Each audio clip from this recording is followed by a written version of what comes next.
What if the Steve Rogers we saw in the Doomsday trailer isn't actually about Steve at all? Be honest bros, when you first saw him, didn't something feel strange? His smile, his facial expression, even his haircut, it all seemed a little different. Take another look. Doesn't he feel like a complete different person? What if the man in the trailer isn't Steve Rogers but Captain Hydra? If that's true, then two major questions immediately come to mind. Where is the real Steve Rogers? And if this is Captain Hydra, how is he able to leave Mjolnir and even pull Thor's hammer toward himself? Well bros, at first it sounds impossible, but Mjolnir's enchantment has never been about simply separating good from evil. The hammer doesn't judge morality, it judges worthiness. Imagine Captain Hydra join forces with Dr. Doom. If he genuinely believes Doom is the only person capable of saving the multiverse and he has no selfish ambition or personal gain in mind, then from his own perspective,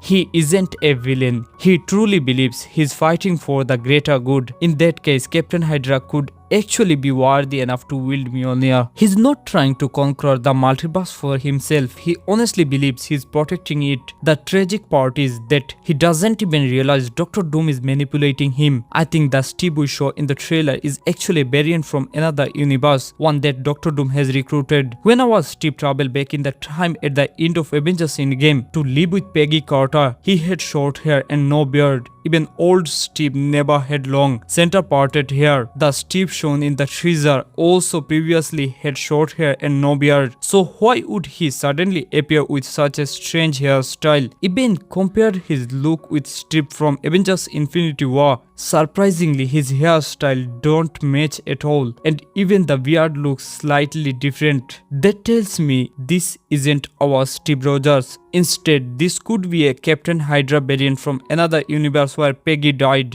Dr. Doom manipulated him into believing he was saving reality and brought him into Earth 616. Think about it. Who would ever suspect Steve Rogers? Nobody. That's exactly why Doom would choose Captain Hydra. By sending someone who looks exactly like Captain America, Doom can easily earn the trust of Earth's heroes. Captain Hydra could meet Thor, the Avengers, and everyone else while secretly feeding all of their plans back to Dr. Doom. This would explain why Doom always seems to stay several steps ahead of the heroes throughout the movie. It's even possible that underneath his black outfit, he's secretly wearing Captain Hydra's iconic green suit, waiting for the perfect moment to reveal his true identity during the final act. Whatever Marvel is planning, something about this Steve simply doesn't feel right. So where is the real Steve Rogers? If this theory is correct, then the real Steve Rogers is somewhere completely different. He's with Loki. In the trailer, Loki appeared to visit the same house where Steve lived with Peggy after the events of Endgame. Interestingly, Loki also looked nervous before entering. Why? Because the last time Steve and Loki truly met, Loki had just invaded New York with the Chitauri army. Even after all these years, Steve probably still remembers Loki as the villain responsible for that attack.